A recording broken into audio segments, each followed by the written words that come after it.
শুরু করি। তোমাদের কিছু বলার আছে কারোর থাকলে একটু বলে নাও আগে।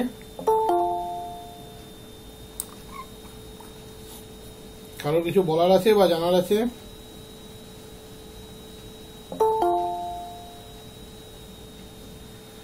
ঠিক আছে, তাহলে শুরু করি। আমরা আগের দিন নিউমেরিক্যাল অ্যানালিসিসের একটা পার্ট শেষ করেছিলাম। বলা হয়েছিল যেটা দুটো ক্লাসে কমপ্লিট হবে। তো আজকে এটা যতটা পারছি কমপ্লিট করে দেবো, ম্যাক্সিমামটাই আশা করি কমপ্লিট হয়ে যাবে। তো আগের দিন তোমাদের বলার অংশটা অনেক বেশি ছিল, আজকে তোমাদের বলার অংশটা অতটা নেই। যে কটা প্রশ্ন আছে সেগুলোর উত্তর তোমরা দিতে পারো, কোনো অসুবিধা নেই, কিন্তু আজকে অনেকটাই আমার বলার জায়গা আছে। তো প্রথম যে প্রশ্নটা দেখো তোমাদের সামনে রেখেছি, when an interpolation is called an exponential interpolation, একটা ইন্টারপোলেশনকে আমরা এক্সপোনেনশিয়াল ইন্টারপোলেশন কখন বলি বলো, যদি কারো জানা থাকে, নাহলে আমি বলে দিচ্ছি। জানা আছে কারোর? যেগুলো তোমরা জানো সেগুলো বলবে, এতে নিজেদেরই কনফিডেন্স লেভেলটা বাড়বে। একটা ইন্টারপোলেশন ফর্মুলাকে আমরা এক্সপোনেনশিয়াল ইন্টারপোলেশন কখন বলি? যেমন আগের দিনের ক্লাসটা কিন্তু দারুণ ক্লাস হয়েছিল, সবাই রেসপন্স দিয়েছিলে। আমরা যখনই কোনো ইন্টারপোলেশন করি, সাধারণত ইন্টারপোলেশনটি কি হয়? একটা পলিনোমিয়াল হয়। সেই পলিনোমিয়ালে কি থাকে না, ইন্টারপোলেটিং পলিনোমিয়ালকে আমরা জেনারেলি φx কনসিডার করি, অনেক বই ix কনসিডার করে। তারা সাম অফ ফাংশন হয়ে থাকে। যদি দেখা যায় তারা এক্সপোনেনশিয়াল ফাংশনের সাম, তবেই তাকে আমরা বলি এক্সপোনেনশিয়াল ইন্টারপোলেশন। এই ধরনের interpolation formula, exponential interpolation, logarithmic interpolation, এগুলো সাধারণত খুব কম হয়। ইন জেনারেল আমরা ইন্টারপোলেশন বলতে তার যে আউটকামটাকে প্রিজার্ভ করি, সেটা সাধারণত একটা পলিনোমিয়ালই হয়ে থাকে। সেরকম কোশ্চেনও পরে অ্যাক্টিভ হবে। তাহলে if interpolating polynomial say phi x is a sum of exponential function,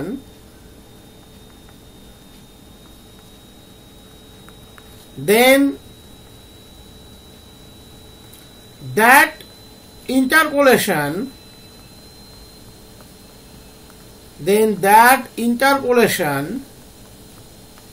is called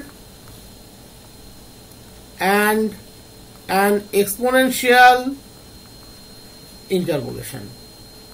That is phi x, তার মধ্যে যে ফাংশনগুলি থাকে আমরা সাধারণত যেটা লিখে থাকি, তাদের মধ্যে যদি এক্সপোনেনশিয়াল ফাংশন থাকে, তাহলে আমরা ইন্টারপোলেশনটিকে বলি exponential interpolation.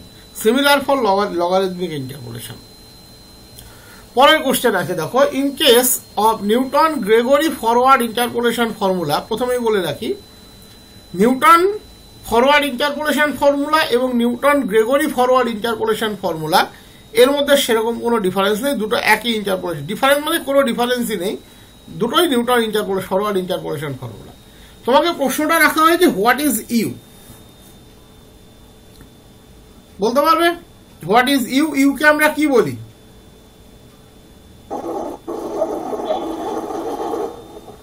x minus x0 by h। হ্যাঁ, সেটাকে আমরা অ্যাকচুয়ালি কি বলি? ফেজ। ইউকে আমরা বলে থাকি ফেজ। ইউ এর ভ্যালু হয় x minus x0 by h যদি ইনিশিয়াল পয়েন্টটি h হয়। ইউ এর সর্বনিম্ন মান আর সর্বোচ্চ মান মনে রাখবে, এই ক্ষেত্রে ইউ এর সর্বনিম্ন মান হতে পারে 0, মানে 0 থেকে বড়, 0 হবে না, এক্স্যাক্টলি 1 এর থেকে ছোট। তাহলে ইউ এর সম্পর্কে যেটুকু ডেটা তোমাকে মনে রাখতে হবে যে ইউ এর ভ্যালুটি 0 থেকে বড়, 1 এর থেকে ছোট, ইউকে বলা হয় phase, and u equals to x minus x0 by h. Question 3. When Newton-Gregory interpolation formula is called parabolic interpolation formula. কখন নিউটন ফরওয়ার্ড ইন্টারপোলেশন ফর্মুলাকে আমরা প্যারাবোলিক ইন্টারপোলেশন ফর্মুলা বলে থাকি? এখান থেকে দুটো প্যাটার্ন আসে, একটা হচ্ছে প্যারাবোলিক ইন্টারপোলেশন ফর্মুলা, আর একটা হচ্ছে লিনিয়ার ইন্টারপোলেশন ফর্মুলা। তো কখন আমরা প্যারাবোলিক ইন্টারপোলেশন ফর্মুলা বলে থাকি? জানা আছে কারোর?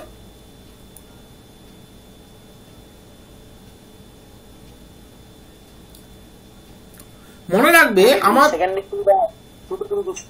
হ্যাঁ বলো। কোনো ইন্টারপোলেশন ফর্মুলাটাকে যদি কোনো কোয়াড্রেটিক ফর্ম বা 2 ডিগ্রি, হ্যাঁ সেটা কখন পেতে পারো? এই তো ঠিক জায়গাতেই যাচ্ছ। সেটা কখন পেতে পারো বলো? কটা ভ্যালুর দেওয়া থাকলে তুমি কোয়াড্রেটিক পেতে পারো? 3 পয়েন্ট কোয়াড্রেটিক, 3টে, একদম এক্স্যাক্টলি। এইটাই তোমার কাছে জানতে চাইবে প্যারাবোলিক ইন্টারপোলেশন ফর্মুলা মানে কি। আমরা y equals to ax square plus bx plus c standard result বলছি, যেখান থেকে আমরা জেনারেলাইজ করে y square equals to 4x বা x square equals to 4y pattern গুলো নিয়ে আসি, তাই তো? তাহলে y equals to ax square plus bx plus c পেতে গেলে কটা পয়েন্ট দরকার? 3টে পয়েন্ট দরকার। তার মানে যখন 3টে ভ্যালুর রেসপেক্টে আমার গিভেন ডাটা দেওয়া থাকবে, ইন দ্যাট কেস ডেফিনেটলি যে পলিনোমিয়ালটি বেরোবে সেটা একটা y equals to ax square plus bx plus c বা x equals to ay square plus by plus c, that is একটা প্যারাবোলিক স্ট্রাকচার আউটকাম হিসাবে দেবে। এইটুকু বলতে পারলেই যথেষ্ট, যে 3টে পয়েন্ট, তাহলে যথেষ্ট। যিনি থাকবেন তিনি বুঝে যাবেন যে তুমি বিষয়টি জানো। ইফ, আমি অ্যান্সারটি প্রপারলি লিখে দিচ্ছি, 3 values of y, namely y0, y1, y2,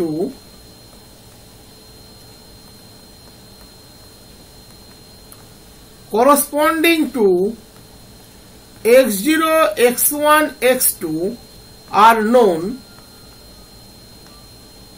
then outcome of it becomes parabolic interpolation formula. Parabolic interpolation formula, এর আউটকাম হিসাবে তুমি প্যারাবোলিক ইন্টারপোলেশন ফর্মুলা পাবে। তাহলে একইভাবে যদি এখন ওটা বলতে পারলে, তাহলে এটা নিশ্চয়ই বলতে পারবে। বলো তাহলে এটার ক্ষেত্রে কি হবে? when Newton-Gregory interpolation formula is called linear interpolation formula, কখন আমরা তাকে লিনিয়ার ইন্টারপোলেশন ফর্মুলা বলবো?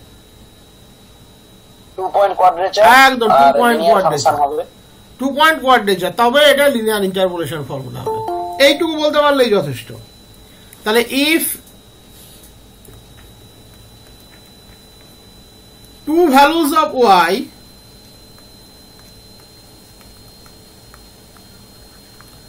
namely y0, y1 corresponding to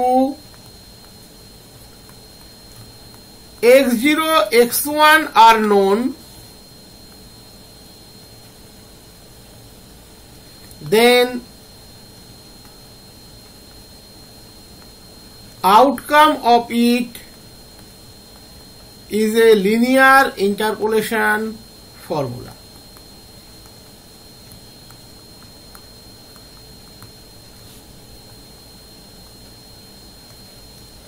next question, এটা সবার করা উচিত।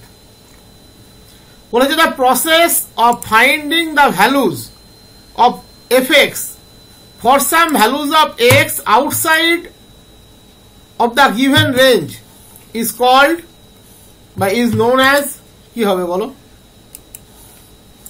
এক্সট্রাপোলেশন। এটাকে আমরা বলে থাকি extrapolation. It is known as এক্সট্রাপোলেশন।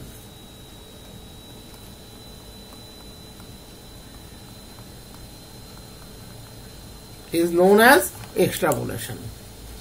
Next, এটা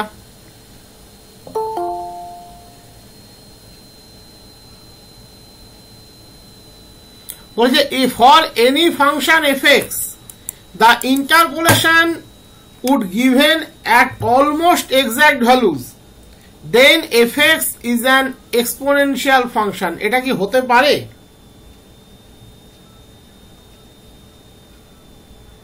বলেছে যে কোনো ফাংশন এফএক্স এর জন্য যা interpolation would given almost exact value, মানে যে ভ্যালু তোমার প্রয়োজন অ্যাকচুয়ালি ওই পয়েন্টের জন্য যে ভ্যালু হওয়া উচিত, ইন্টারপোলেশনও একদম এক্সাক্ট ভ্যালুই দিয়েছে, তাহলে ইন দ্যাট কেস আমরা তাকে কি বলতে পারি?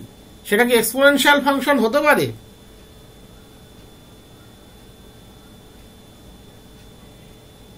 মানে বলতে চাইছে কোনো এক্সপোনেনশিয়াল ফাংশনের ক্ষেত্রে ট্রু ভ্যালু আর ইন্টারপোলেটিং ভ্যালু কি মিলে যেতে পারে যদি এফএক্সটা অ্যাকচুয়ালি এক্সপোনেনশিয়াল ফাংশন হয়?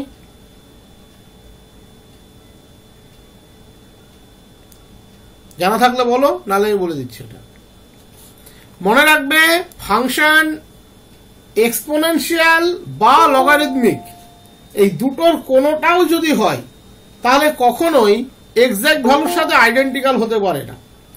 এক্সাক্ট ভ্যালুর সাথে আইডেন্টিক্যালের কনসেপ্ট তখনই জেনারেট করে যখন সেটা একটা সিম্পলি পলিনোমিয়াল হয়। তাহলে অ্যান্সার হবে no, it is only polynomial.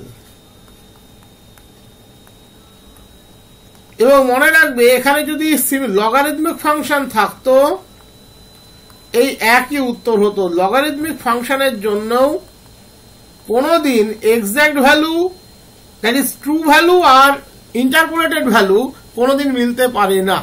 Logarithmic ফাংশনের জন্য কোনোদিন মিলবে না। নেক্সট কোশ্চেন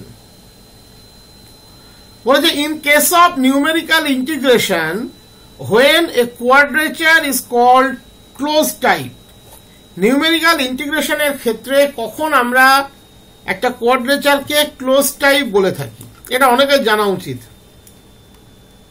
বলো। রেঞ্জ অফ ইন্টিগ্রেশনটা ইন্টারপোলেটিং পলিনোমিয়াল গুলোর মধ্যে থেকে যদি হয়, মানে যখন আমাদের এ আর বি যে পয়েন্ট দুটো আমরা বলি, এই পয়েন্ট দুটো যদি কাউন্টের মধ্যে আসে তাহলে আমরা বলি ক্লোজ টাইপ, আদারওয়াইজ আমরা বলে থাকি ওপেন টাইপ। তাহলে অ্যান্সারটা হবে এরকম, if the lower limit A and upper limit b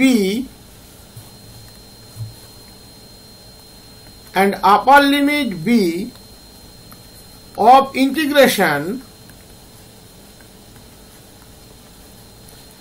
are taken as interpolating points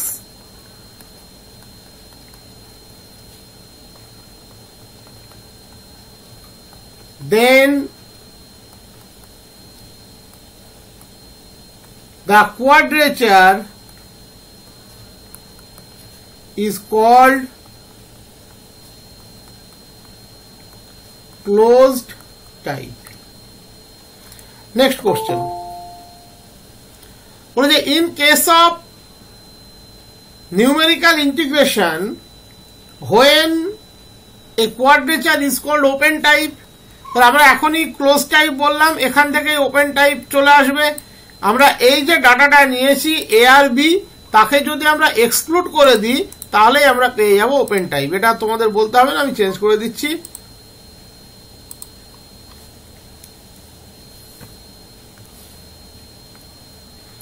not taken as interpolating point, then the quadrature is called open type.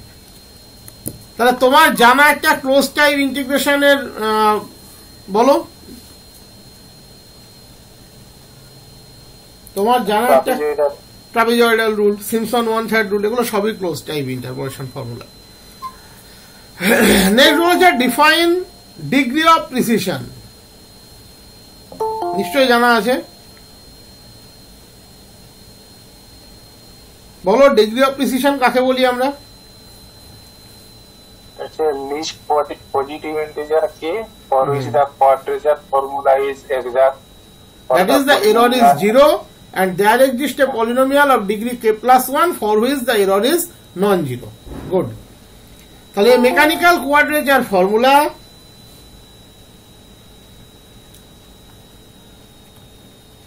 a mechanical quadrature formula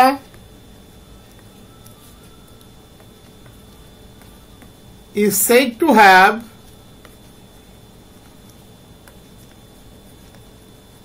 degree of precision k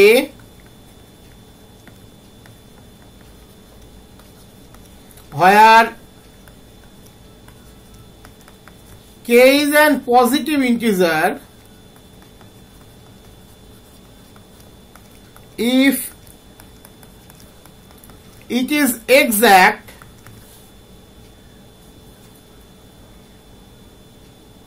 that is the error is 0 for every polynomial বা for any arbitrary polynomial ও লিখতে পারো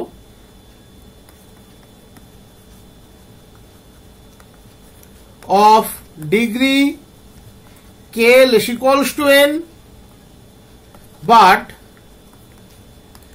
there exists a polynomial এটা তোমাদের theoretical ক্লাসে ওগুলো করানো ছিল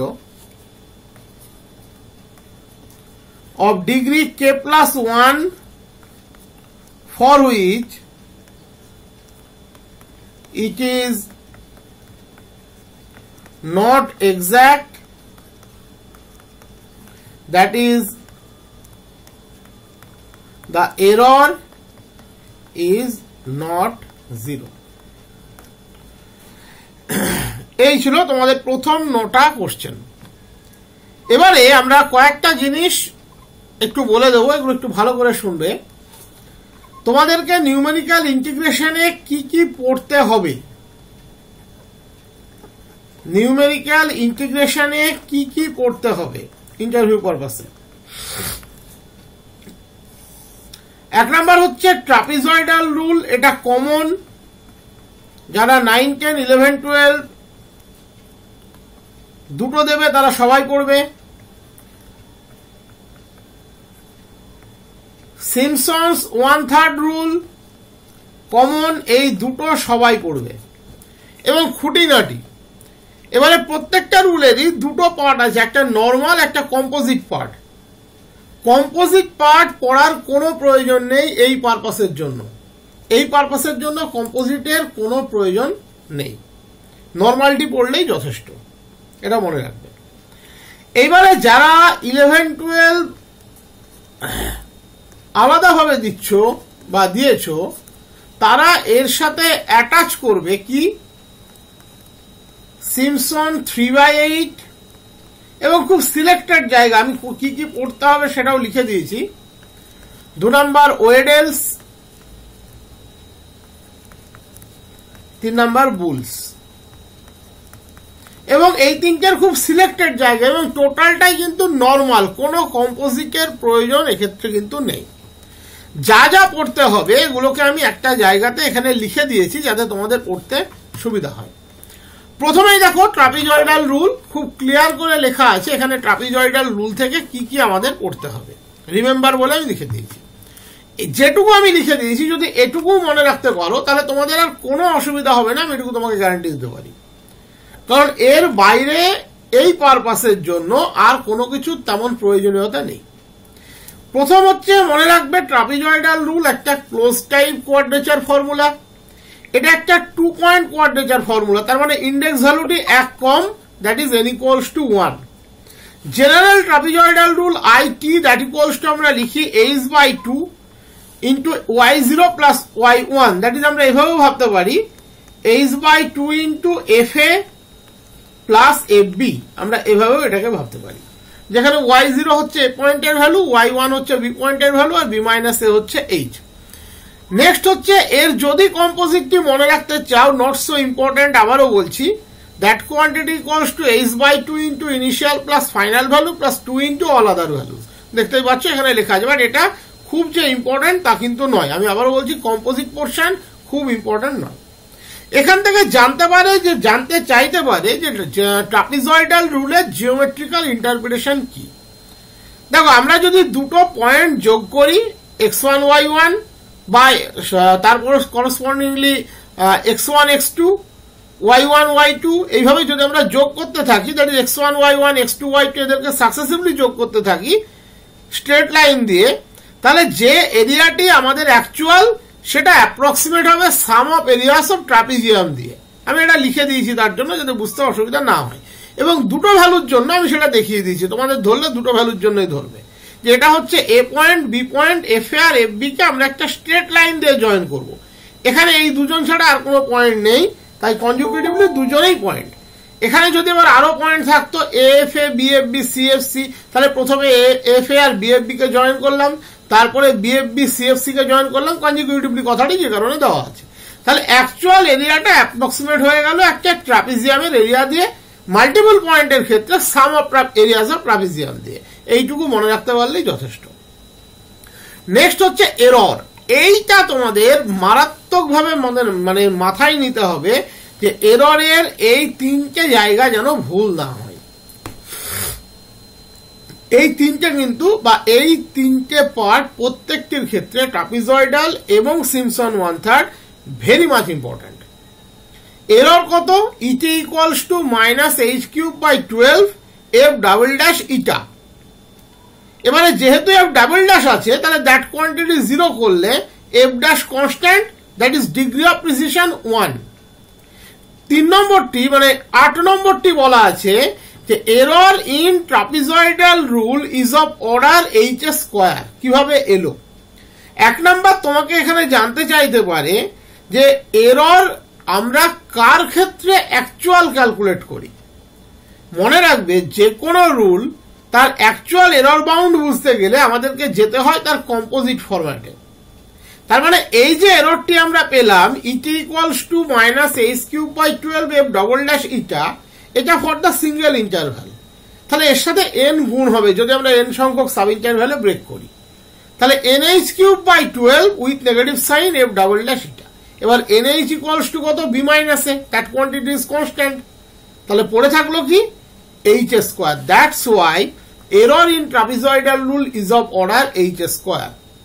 তোমাকে জিজ্ঞেস করতে পারে যে নর্মাল এররের ক্ষেত্রে আমরা তো h³ লিখি, তাহলে কি ফর্মুলাটি দুরকম হবে?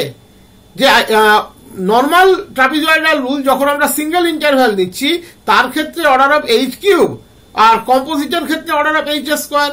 না, এরর মিনস আমাদেরকে সবসময় ভাবতে হয় in case of composite. Single ইন্টারভ্যালের ক্ষেত্রে এরর নিয়ে আমরা ভাবি না মিনস তার h³/12 ওটাই আসবে। বাট যখন আমরা h এর পাওয়ার হিসাবে ভাববো তখন কম্পোজিট ছাড়া অন্য কোনো রুলস ভাবতে নেই। তাহলে nh যেহেতু b মাইনাস এ, একটা h কমে যাবে, অর্ডার অফ h²। এই তিনটে কিন্তু গুরুত্ব দেবে এবং মনে রাখার চেষ্টা করবে। Trapezoidal rule degree of precision 1, trapezoidal rule single ইন্টারভ্যালের ক্ষেত্রে error -h³/12 f double dash eta, এবং তিনটে কোরিলেটেড এর ক্ষেত্রে। আর error in trapezoidal rule is of order h²। এটা গেল ইনফরমেশন অ্যাবাউট ট্রাপিজয়েডাল রুল। এখানে যা যা বললাম এর বাইরে আর কোনো কিছু প্রয়োজন নেই। নেক্সট হচ্ছে সিম্পসনস 1/3 রুল। মনে রাখবে এটা ক্লোজ টাইপ তোমার ইন্টিগ্রেশন ফর্মুলা। এটা 3 পয়েন্ট কোয়াড্রেচার ফর্মুলা, দ্যাট ইজ n এর ভ্যালুটি হবে 2। এটা মনে রাখবে, এটা মনে রাখবে। IS that is interpolation formula, parabolic structure এটাকে বলা হয়। h/3 y0 plus 4y1 plus y2, যেখানে y0 হচ্ছে fa, y1 হচ্ছে f of a plus h, আর y2 হচ্ছে f of a plus 2h by x0 plus 2h, আর b minus a equals to 2h। এর জিওমেট্রিক্যাল ইন্টারপ্রিটেশনটা কি? আমরা যদি x0 y0 x1 y1 x2 y2 তিনটে পয়েন্টকে এইভাবে গ্রাফের উপরে প্লটিং করি, তাহলে actual area is approximated by a parabola passing through those point. এই যে এফএ, দ্যাট ইজ যেটাকে আমরা x0 fx0 বললাম, এই হচ্ছে x1 fx1 পয়েন্ট, এই হচ্ছে x2 fx2 পয়েন্ট। তাহলে এই তিনটে point is common for parabola as well as the given curve বা অ্যাকচুয়াল কার্ভ। তাহলে অ্যাকচুয়াল কার্ভকে আমরা অ্যাপ্রক্সিমেট করছি by a parabola passing through those point. This is the geometrical interpretation. এক কথায় এর বেশি তোমার প্রয়োজন নেই। তাহলে সেটা এখানে আমি লিখে দিয়েছি। In Simpson's 1/3 rule, the curve y equals to fx is replaced by a parabola passing through P0, P1, P2. Therefore, the area between the curve y equals to fx, x-axis and the ordinates is approximately equal to the area bounded by the parabola, x-axis and the ordinate x equals to a, x equals to b. তাহলে তোমার কনসেপ্টটুকু তুমি মনে রাখবে যে এর ক্ষেত্রে actual area approximated by a parabola, ব্যাস, আর কিছু মনে রাখতে হবে না। নেক্সট হচ্ছে এরর। -h⁵ f এর fourth derivative at the point eta where a less than eta less than b। এটা মনে রাখবে, এটা কিন্তু সিঙ্গেল স্ট্রাকচারের জন্য, কম্পোজিট নয়। তাহলে অটোমেটিক্যালি f এর ফোর্থ ডেরিভেটিভ আছে, তাহলে ডিগ্রি অফ প্রিসিশন 3, এবং একটু আগে বোঝালাম h⁵ আছে, তাহলে এরর বাউন্ড হবে অর্ডার অফ h⁴, যে কনসেপ্টে বুঝিয়েছি সেই কনসেপ্টে কম্পোজিটের ক্ষেত্রে। তাহলে অর্ডার অফ h⁴, এটা মনে রাখবে। এবারে এখান থেকে যেহেতু তোমরা এগুলো দেখে নিলে, তাহলে এখান থেকে কিছু কিছু প্রশ্ন তোমরা ডেফিনেটলি উত্তর দিতে পারবে এই কনসেপ্টের উপরে বেস করে, এবং এই দুটো ছিল সবার জন্য ইম্পর্টেন্ট, মানে তোমাদের 9-10 যারা দেবে তাদের জন্য ইম্পর্টেন্ট, 11-12 যারা দেবে তাদের সবার জন্য important.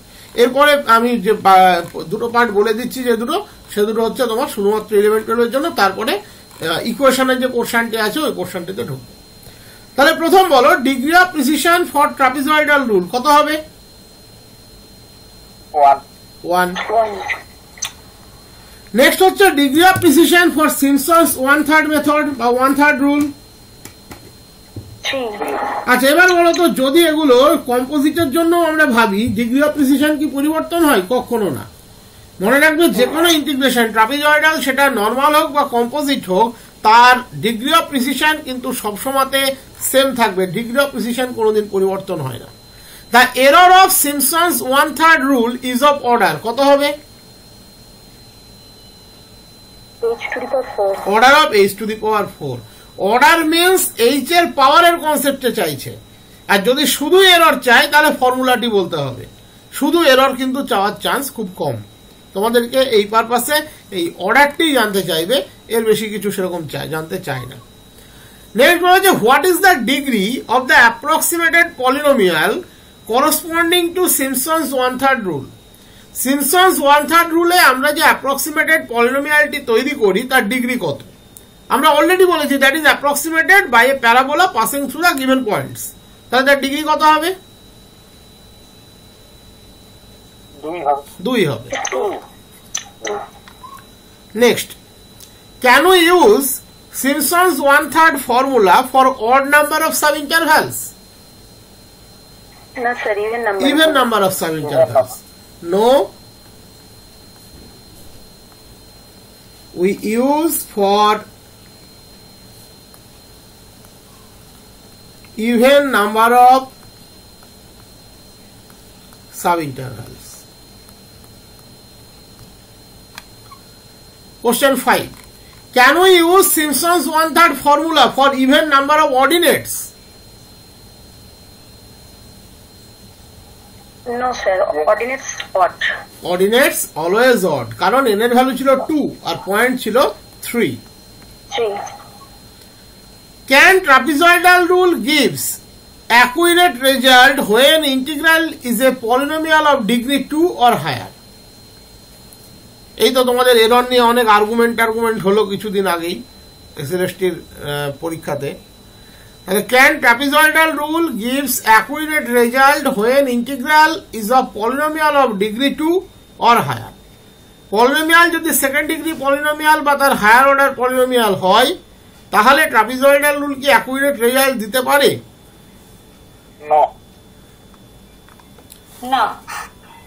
No, but gives exact result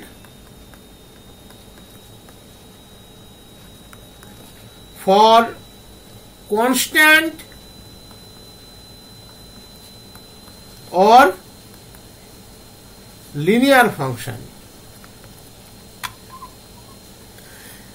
এবারে তোমাদের 11-12 যেগুলো লাগবে সেগুলো আমি এখানে লিখে দিয়েছি, একবার পড়ে দিচ্ছি তাহলে তোমাদের বুঝতে সুবিধা হয়। সিম্পসন্স 3/8 রুল, এটা কিন্তু প্রপারলি 11-12 এর জন্য আমি পিজি মার্কিং করে দিচ্ছি যাতে পরে কারোর বুঝতে অসুবিধা না হয়। এটা হচ্ছে ক্লোজ টাইপ, আবার তারপরে 9-10 এর পোর্শন আসছি। এটা হচ্ছে close type 4 point quadrature formula, definitely N এর মান 3। এই ভ্যালু যদি মনে রাখতে পারো রাখবে, নাহলে খুব প্রেশার নেবে না।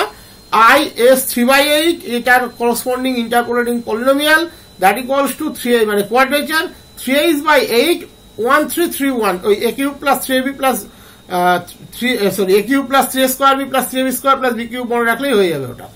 y0 plus 3y1 plus 3y2 plus y3 এর রেসপেক্টিভ এরর -3h⁵/80 f এর 4th derivative at the point definitely not for composite case. এটা ডিগ্রি অফ প্রিসিশন যেহেতু 4th ডেরিভেটিভ আছে তাহলে এটা অটোমেটিক্যালি 3, আর যেহেতু h⁵ আছে তাহলে এরর বাউন্ডের অর্ডার ইজ h⁴। এইটুকু ডাটা মনে রাখবে, যা প্রশ্ন ধরলে এর মধ্যেই ধরবে, এর বাইরে কিছু ধরবে না। নেক্সট হচ্ছে Boole's law, close type 5 point quadrature formula, তার মানে ডেফিনেটলি এন এর মান হচ্ছে 4।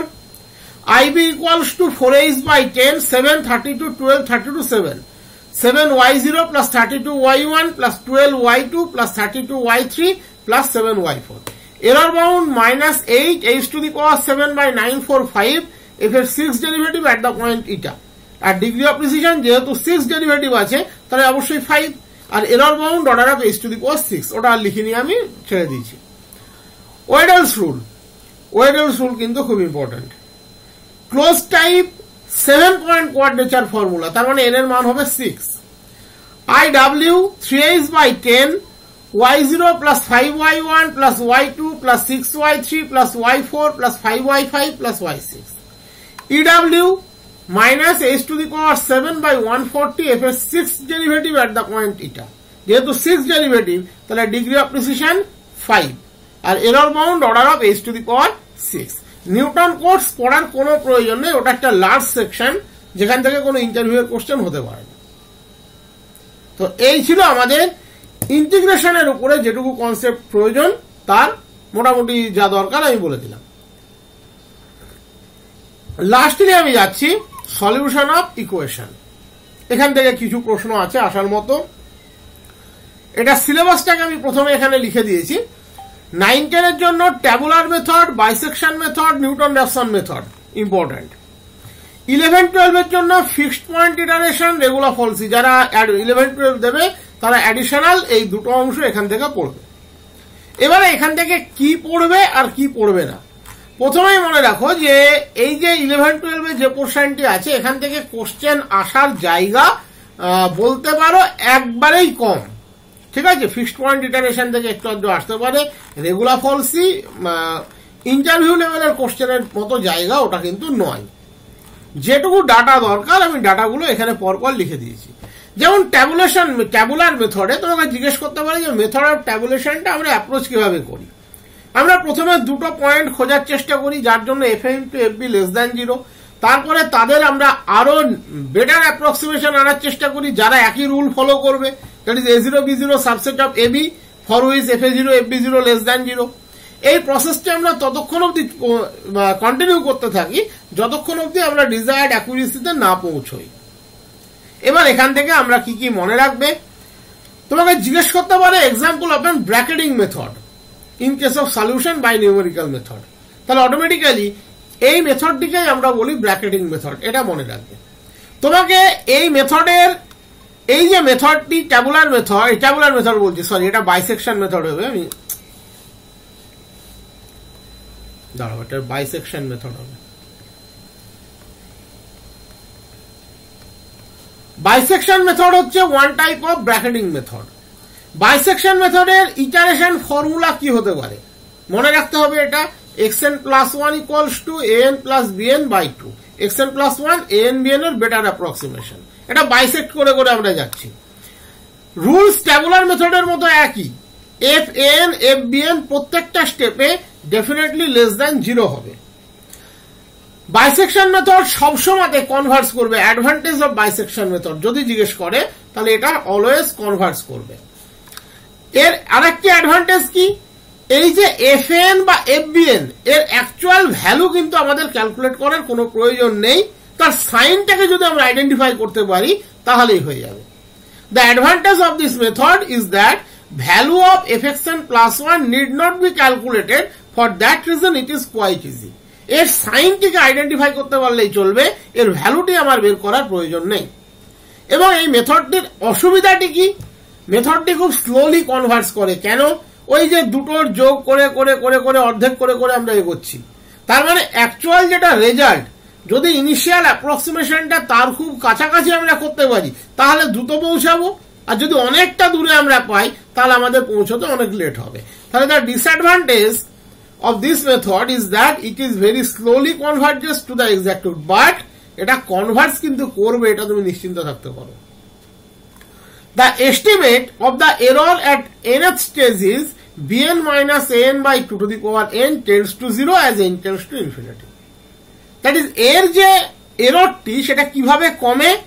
অল টাইম এই যে হাফ করে করে কমছে, তার মানে n স্টেপের জন্য আমরা কি বলতে পারি? b minus a divided by 2 to the power n, এবং এররটা খুব লেস হয়ে গেছে কখন? যখন that quantity is tends to 0, আমরা এভাবে ভাবতে পারি টেন্ডস টু 0, অথবা যদি ইপসাইলন এরর হয় তাহলে আমরা থেমে যাব কখন? এই n এর ভ্যালুটির লোয়ার বাউন্ডটি পাওয়া যায় এই রুল থেকে, আমরা থেমে যাব যদি এই quantity less equals to epsilon হয়। Epsilon be the error at the nth step, then the lower bound of n is obtained from the following relation. কোন রিলেশন থেকে বের করা হয়? না, এই রিলেশন থেকে। বা এবং এই রিলেশনটি যখন স্যাটিসফাই করে তখনই আমাদেরকে সাধারণত থেমে যেতে হয়। Rate of convergence of bisection method is linear. এখানে তোমাকে রেট অফ কনভার্জেন্স অনেক সময় জানতে চাই, and that is linear. Next হচ্ছে রেগুলার ফলসি মেথড। এর জেনারেল ইটারেশন ফর্মুলা হচ্ছে এটা, মনে রাখতে পারলে ভালো, না রাখতে পারলেও কোনো টেনশন নেওয়ার কারণ নেই। an fbn minus bn fn divided by fbn minus fn, এইভাবে এটা কন্টিনিউ হতে থাকে। রেগুলার ফলসি মেথড এটাও কিন্তু অলওয়েজ শিওরলি কনভার্স করে। Regular falsi method is ফাস্টার than bisection method. তাহলে এই দুটো মেথডের মধ্যে কোনটা ফাস্টার? ডেফিনেটলি রেগুলার ফলসি মেথড ফাস্টার, এটা তোমাকে জিজ্ঞেস করতে পারে। এর রেট অফ কনভার্জেন্স আমরা কোন কোন বইয়ে পাই 1.618, মানে বিষয়টা একই, আবার কোন কোন বইয়ে লেখে 1.62। তোমাকে যদি জিজ্ঞেস করে তুমি 1.618 বলবে, ওটাই অ্যাপ্রক্সিমেটলি ইকুয়ালস টু 1.62, এবং এটা ফাস্টার than linear but slower than quadratic. Next হচ্ছে নিউটন র্যাপসন মেথড, যাকে আমরা বলি মেথড অফ ট্যানজেন্ট। তোমাকে এইটা জিজ্ঞেস করতে পারে কোন মেথডকে আমরা মেথড অফ ট্যানজেন্ট বলে থাকি, নিউটন র্যাপসন মেথড না বাইসেকশন মেথড? ডেফিনেটলি আনসারটি হচ্ছে নিউটন র্যাপসন মেথড। এটা ভালো করে মনে রাখবে যে নিউটন র্যাপসন মেথডকে আমরা মেথড অফ ট্যানজেন্ট বলে থাকি। Newton Raphson method is also an iterative method, এটাও কিন্তু এক ধরনের ইটারেটিভ মেথড। এর ইটারেটিভ স্কিমটা কি? xn plus 1 equals to xn minus fxn by f dash xn, এটা তোমাকে মনে রাখতে হবে। তোমাকে জিজ্ঞেস করতে পারে যে নিউটন র্যাপসন মেথড কখন কনভার্জ করবে। যদি fx ইকুয়ালস টু 0 ইকুয়েশন হয় তাহলে modulus fx f double dash x যদি less than modulus f dash x square হয় তাহলে এটা অবশ্যই কনভার্জ করবে। যদি f dash x tends to 0 হয় তাহলে অটোমেটিক্যালি এই মেথডটি ডাইভার্জ করবে। Rate of convergence of this method is quadratic, এটা মনে রাখবে। Newton Raphson method may also use to find a complex root of an equation when the initial guess is taken as a complex number. তোমাকে জিজ্ঞেস করতে পারে যে Newton Raphson method থেকে আমরা কি কমপ্লেক্স নাম্বারের রুট বের করতে পারি? হ্যাঁ, নিউটন র্যাপসন মেথড থেকে আমরা কমপ্লেক্স নাম্বারের রুট বের করতে পারি। নেক্সট হচ্ছে ইটারেশন মেথড বা ফিক্সড পয়েন্ট ইটারেশন। এটা শুধুমাত্র যারা 11-12 দেবে তাদের জন্য। In this method, we first write the equation fx equals to 0 as x equals to phi x, where phi dash x less than 1. এখানে তোমাকে একটা প্রশ্ন জিজ্ঞেস করতে পারি যে এই যে x equals to phi x কোন ফাংশনকে আমরা লিখছি, যার জন্য মডিউলাস φ'(x লেস দ্যান 1) এটা কি ইউনিক কোয়ান্টিটি হবে? মানে কি বলতে চাইছে, ধরো তোমাকে একটা ইকুয়েশন দিয়ে দিল f(x = 0), তুমি তাকে তিন ভাবে এইভাবে লিখতে পারছো, তিনটে ক্যাটাগরিতে x = φx, x = φ1x, x = φ2x লিখতে পারছো। তোমাকে বলতে চাইছে তাহলে এই যে φ'(x লেস দ্যান 1) এটা কি পার্টিকুলারলি একটা ফাংশনের জন্যই হবে? না, এটা একাধিক ফাংশনের জন্য হতে পারে। এরকম প্রবলেম তোমাদের অনার্সে দেখবে অনেক ছিল, যেখানে তিনটে ফাংশনের জন্যই φ'(x) এর ভ্যালু লেস দ্যান 1 হয়েছে। তাহলে তোমার কি অ্যান্সার তিনটে নিলে আলাদা হবে? না, তাও নয়, তুমি যেটাকে খুশি নিয়ে এগোতে পারো, স্টেপ কিছু কম বেশি হতে পারে, তার বেশি কিছু না, কিন্তু তিনটাকে নিয়ে এগোনো যায়। এটা কিন্তু ইউনিক সেন্স নয় যে একটা ফাংশনের জন্য আমি x = φx অনেকভাবে লিখলাম, বাট φ'(x) পার্টিকুলার একটার ক্ষেত্রেই লেস দ্যান 1 হবে, তা কিন্তু নয়। এটা মাথায় রাখবে, এটা জিজ্ঞেস করতে পারে। দেন successive iteration is xn + 1 = φxn, যেভাবে আমরা এগোই তোমরা জানো, x1 = φx0, x2 = φx1, এইভাবে আমরা এগোই, এবং যতক্ষণ অবধি আমরা ডিজায়ার্ড রুটে না পৌঁছই আমরা ইটারেশনটি চালু রাখি। The successive iteration are repeated till the approximate number xn converges to the desired root. এবং আমাদের এরর যদি ইপসাইলন হয়, যখনই দুটো রুটের মডিউলো ডিফারেন্স ইপসাইলনের থেকে ছোট হবে আমরা স্টপ করে দেবো।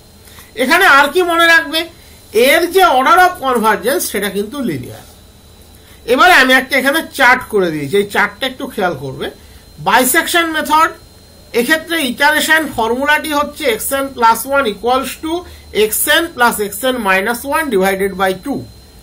বাইসেকশন মেথড, তার অর্ডার অফ কনভার্জেন্স 1, রিলায়েবিলিটি এটা অলওয়েজ শিওরলি কনভার্জ করবে। নেক্সট ফলস পজিশন, তার ইটারেশন ফর্মুলাটি হচ্ছে xn + 1 = xn - 1 fxn - fxn fxn - 1 by fxn - fxn - 1। এ 1.618 এটাও শিওরলি কনভার্স করবে। সেকেন্ড মেথড তোমাদের প্রয়োজন নেই, এমনি লেখা আছে। ইটারেশন মেথড, এর ইটারেটিভ ফর্মুলা হচ্ছে xi + 1 = φxi, এর অর্ডার অফ কনভার্জেন্স 1। এটা প্রোগ্রাম করা সহজ, বাট এর কনভার্জেন্সের কোনো গ্যারান্টি কিন্তু দেওয়া যায় না। তাহলে তোমাকে প্রশ্নটা জিজ্ঞেস করতে পারে, আমরা যে সমস্ত মেথডগুলি করি তার মধ্যে কোন মেথডটিতে শিওরলি কনভার্জেন্স আমরা দিতে পারি না, কোনটি বা কোনগুলিতে? তাহলে তার মধ্যে একটি iterative method. Okay, Newton Raphson method, xn + 1 = xn - fxn by f'(xn), এটা হলো তার ইটারেটিভ স্কিম বা iterative rule. Order of convergence 2। মনে রাখবেন নিউটন র্যাফসন মেথডেরও কিছু জায়গাতে বাধ্যবাধকতা আছে। f'(xn) যদি 0 হয় তার একটা বাধ্যবাধকতা আছে। ইনিশিয়াল গেস যদি সুন্দর, মানে একদম ট্রু অ্যাকচুয়াল যেটা ভ্যালু আমার রিকোয়ার্ড তার কাছাকাছি ধরা হয়, তাহলে এটা খুব সহজে কনভার্স করে। This is the method sensitive two initial value. এর কনভার্জেন্স ডিপেন্ড করে ইনিশিয়াল ভ্যালুর কত কাছাকাছি আমরা ভ্যালুটি নিয়ে স্টার্ট করেছি, ক্রুড ভ্যালুটি নিয়ে স্টার্ট করেছি তার উপরে।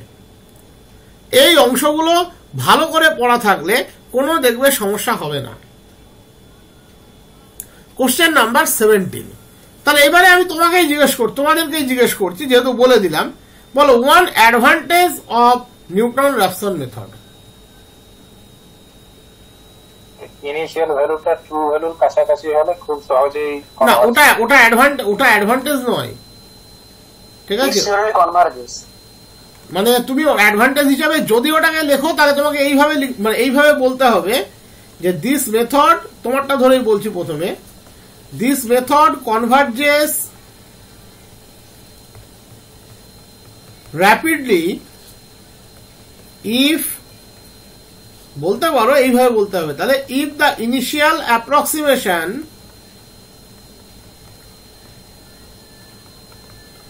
ইজ ভেরি ক্লোজ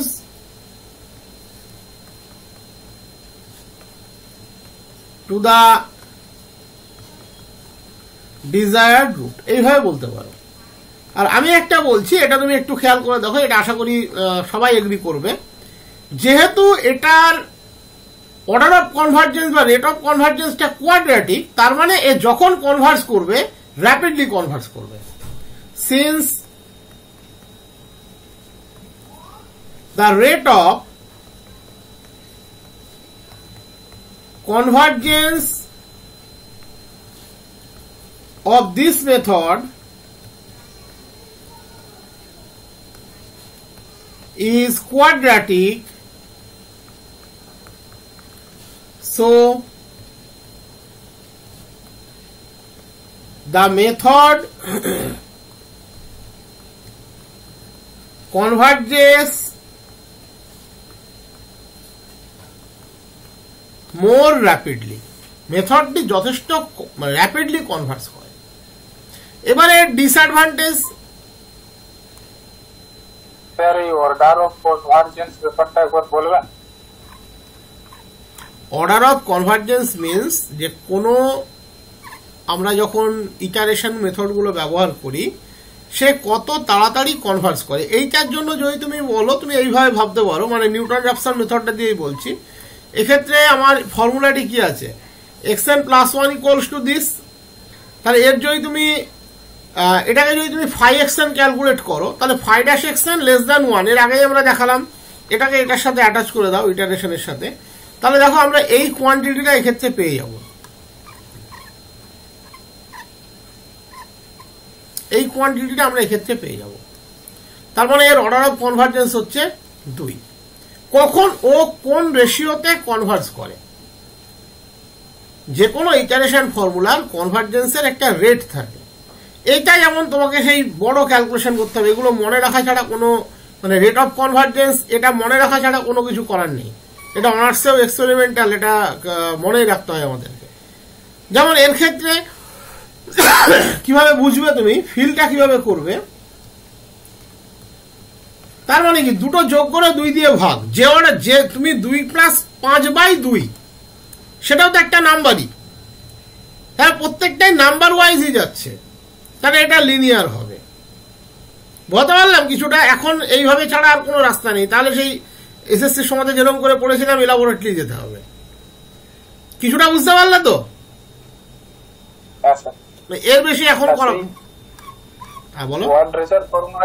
কোয়াড্রেচার ফর্মুলার ক্ষেত্রে যেমন ডিগ্রি অফ প্রেসিশনটা একটু মানে বোঝা যাচ্ছে, হ্যাঁ, কিন্তু এইটা থিওরিটিক্যাল পার্টটা ভালো করে না পড়লে এটা মনেই রাখতে হবে। এখন করতে গেলে আমাকে মনে রাখার মতোই বলতে হবে। এসএসসির সমাজে বলে দিয়েছিলাম তখন আলাদা ব্যাপার ছিল, কিন্তু এখন এই পড়াতে গেলে দেরি হয়ে যাবে। ওটার ক্ষেত্রে যেমন ডেরিভেটিভটা 0 করলেই বোঝা যায়, ঠিক আছে, কিন্তু এটার ক্ষেত্রে বিষয়টা ওইরকম নয়। এর ব্যাকগ্রাউন্ডে অনেক ক্যালকুলেশন থাকে, তোমাদের ওই থিওরি ব্যাচে যারা ছিল দেখবে ওগুলো তখন বলা হয়েছিল। যেমন নিউটন র্যাপসনটা সহজে বলা যায় বলে বললাম যে তুমি মনে মনে এটাকে ফাই xn ধরো, তুমি কিছুটা হলেও বুঝতে পারবে। এই যে পাচ্ছ xn minus fxn by f dash xn, তুমি ফাই ড্যাশ xn কে লেস দ্যান 1 করো, তাহলেই বুঝতে পারবে এটা। এর মড ভ্যালু লেস দ্যান 1 করো, দেখো স্কোয়ার গিয়ে সেকেন্ড ডেরিভেটিভে গিয়ে ঠেকবে এটা। তাহলে আমরা জানি ইটারেশন কনভার্স করে, যদি এটার ভ্যালু লেস দ্যান 1 হয় তাহলে ওখান থেকে 2 আসছে, এবং সেটা উপরে যেটা লেখাটা দেখালাম ওটাই আসবে। যাই হোক, বলো 1 disadvantage of Newton Raphson method. একদম f ড্যাশ x টা যদি 0 বা 0 কাছাকাছি হয়ে যায়, ইন দ্য নেবারহুড অফ 0 তে চলে আসে, মানে তাহলে অটোমেটিক্যালি এটা হবে না। তাহলে if f dash x equals to 0 or very small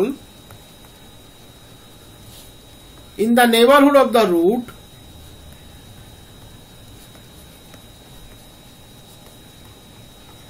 then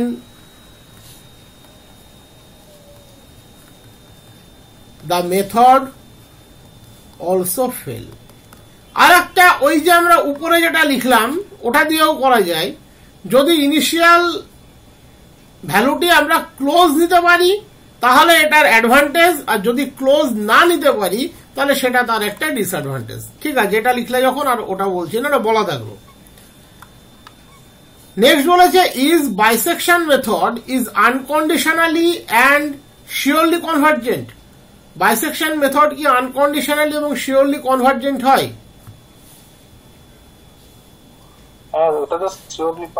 always convergent হয়, এটার উত্তর হবে ইয়েস। বাইসেকশন মেথড সবসময়তে আনকন্ডিশনালি অ্যান্ড শিওরলি কনভার্জেন্ট হয়।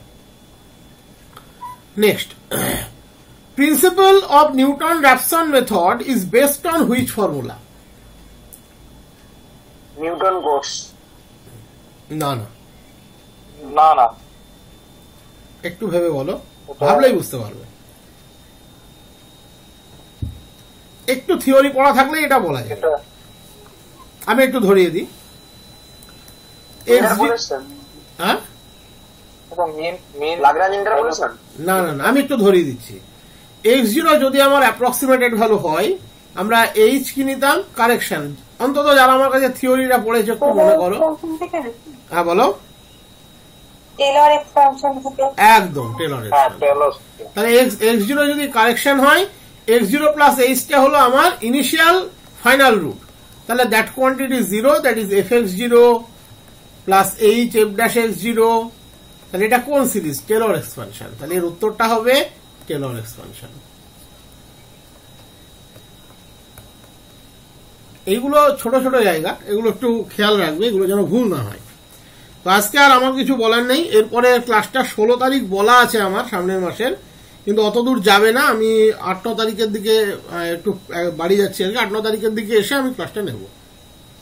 তো তোমাদের কিছু বলার আছে বলতে পারো, নাহলে আজকের মতো ক্লোজ করে দেবো।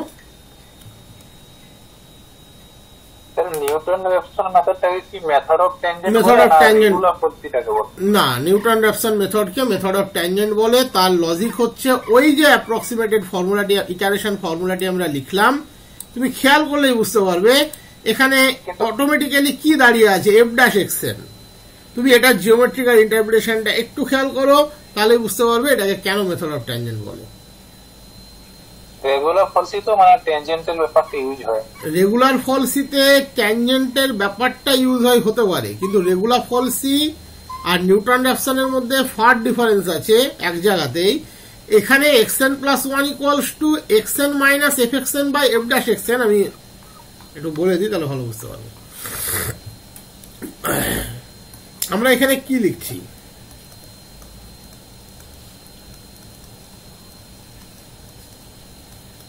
f'(xn). এখানে যদি আমরা এইভাবে ভাবি বিষয়টাকে, যে অ্যাকচুয়ালি তুমি গ্রাফিক্যালি এটাকে ভাবো, তুমি কি চাইছো? তুমি এখানে কার রুট চাইছো? যেটা ক্রুড ভ্যালু তার ট্রু ভ্যালু চাইছো, তাই তো? ঠিক কি বলছি না ভুল বলছি? যেটা ক্রুড ভ্যালু তার ট্রু ভ্যালু চাইছো, তাই তো চাইছো? তাহলে ধরে নাও এটা হলো পি পয়েন্ট xn f(xn). ওকে, এটা হলো আমার কার্ভ। তাহলে এই পয়েন্টে যে ট্যানজেন্টটি ড্র করছি, সেই ট্যানজেন্টটি এখানে যে পয়েন্টটিকে ছেদ করছে সেটাই তো আমার xn+1, তাই তো? and this is xn0. ঠিক বললাম না ভুল বললাম?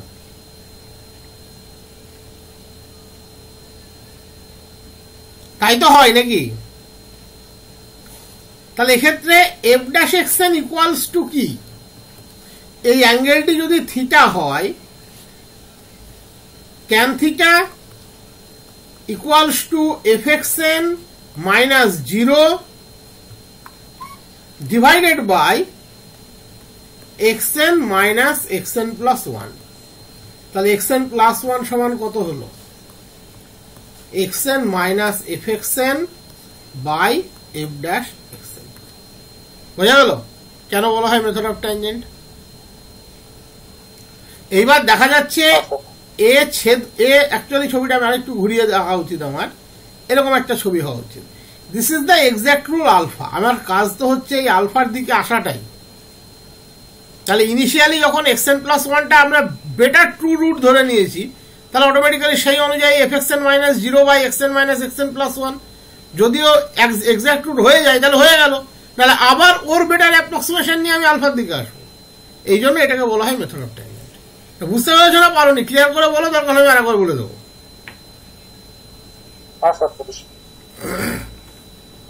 আর কিছু? আর কারোর কিছু বলার আছে? নেই? তাহলে আজকের মতো ক্লোজ করছি। তোমাদের ফাইনালের রেজাল্ট বেরোক, তারপরে ডেমো টেমো যা আছে ওগুলো নিয়ে বসবো। তখন দরকার হলে 2-3 দিন সপ্তাহে নিয়েও আমরা ওগুলো বলে দেবো, অসুবিধা হবে না।